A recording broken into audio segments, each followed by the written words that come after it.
দেশের প্রধানমন্ত্রী নরেন্দ্র মোদীর আগামী 12ই মে বিজেপি প্রার্থী অর্জুন সিং এর সমর্থনে ভাটপাড়ায় জনসভা করতে আসার কথা। তবে তার আগে প্রধানমন্ত্রী নরেন্দ্র মোদীর নিরাপত্তা নিয়ে যথেষ্ট উদ্বেগ প্রকাশ করলেন ব্যারাকপুরের বিজেপি প্রার্থী অর্জুন সিং। সাংবাদিকদের মুখোমুখি হয়ে অভিযোগ করেন, প্রধানমন্ত্রী যে মাঠে সভা করতে আসবেন সেই মাঠ ভাটপাড়া পুরসভার তত্ত্বাবধানে খুঁড়ে ফেলা হচ্ছে। প্রধানমন্ত্রীর মতো হাই প্রোফাইল ব্যক্তির আসার বিষয় জানার পরেও হেলদোল নেই প্রশাসনের। যারা মাঠ খুঁড়ে দিচ্ছিল তারা পুলিশের উপস্থিতিতে, হাইয়েস্ট লেভেল পুলিশ উপস্থিতিতে, যেখানে স্বয়ং পুলিশ কমিশনার উপস্থিত ছিলেন আর তারা ডিপার্টমেন্টের লোক ছিল, তাদের উপস্থিতিতে ওই ট্র্যাক্টরকে আমাদের দলের কর্মীরা চেজ করে। যথারীতি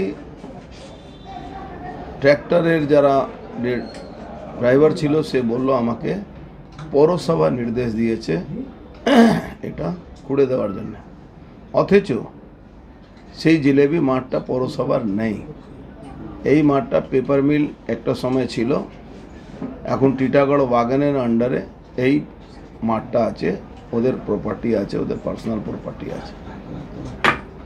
কিন্তু আমরা উপলব্ধি করলাম কি পুলিশ কমিশনারের সামনে ট্র্যাক্টরকে যখন আমাদের লোকেরা কর্মীরা আটকালো, সে ট্র্যাক্টর ওখানে অনেকক্ষণ দাঁড়িয়েছিল, তারপরে টুক করে ট্র্যাক্টর আস্তে আস্তে করে নিয়ে বেরিয়ে চলে গেল।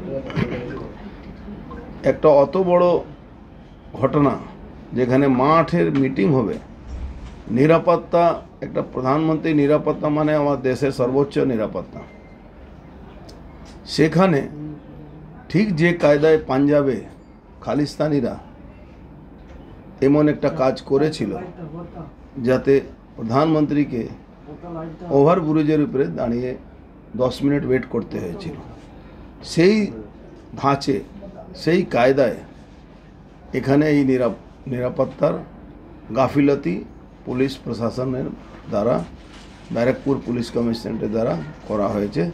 উপস্থিতি ওখানে স্বয়ং পুলিশ কমিশনারের ছিল।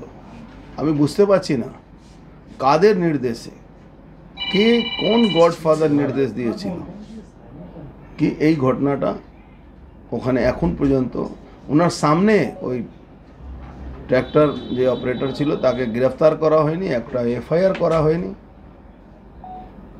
তাদের এগেনস্টে কোনো অ্যাকশন নেওয়া হয়নি। আমি যারা প্রধানমন্ত্রী নিরাপত্তা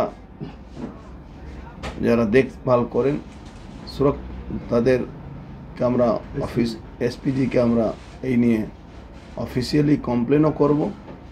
আমরা নিরাপত্তা যিনি দায়িত্ব আছেন প্রধানমন্ত্রী তাদেরকে অফিসিয়ালি কমপ্লেন পাঠাবো, ইলেকশন কমিশনকেও আমরা কমপ্লেন পাঠাবো কি এই ধরনের প্রধানমন্ত্রীর মতন হাই লেভেল যার সিকিউরিটি ব্যবস্থা হয় তার যদি নিরাপত্তা এরকম পুলিশের সামনে এইসব করা হয়, তাতে নিশ্চিতভাবে এই রাজ্যের মুখ্যমন্ত্রী আঙুল হেলানি ছাড়া এই রাজ্যের অভিষেক ব্যানার্জি, যিনি নাকি এই রাজ্যের মালিক হয়ে গেছেন এখন, ইতিমধ্যে শুনেছি উনি ব্যারাকপুরে একটা র্যালি করবেন। সমস্ত ওভার হেডে যে ইলেকট্রিক পোল আছে সব সিএসসি আর ডব্লিউবিসিডিএল এখন থেকে লেগে আছে ওই যে ওভারহেড তারগুলো সরাবার জন্যে। একজন সাংসদের সুরক্ষা জন্যে পুরো পুলিশ কমিশনারেট উঠে পড়ে লেগেছে, অথচ প্রধানমন্ত্রী আসবেন সেই মাঠের সুরক্ষার জন্য পুলিশ নেই। মাঠের সুরক্ষা আমাদের ভারতীয় জনতা পার্টি কর্মীদেরকে করতে হচ্ছে। জগদ্দল থেকে হিমাদ্রি শেখর ভট্টের প্রতিবেদন, চ্যানেল 24/7। সিংহাসনের মহাসংগ্রাম,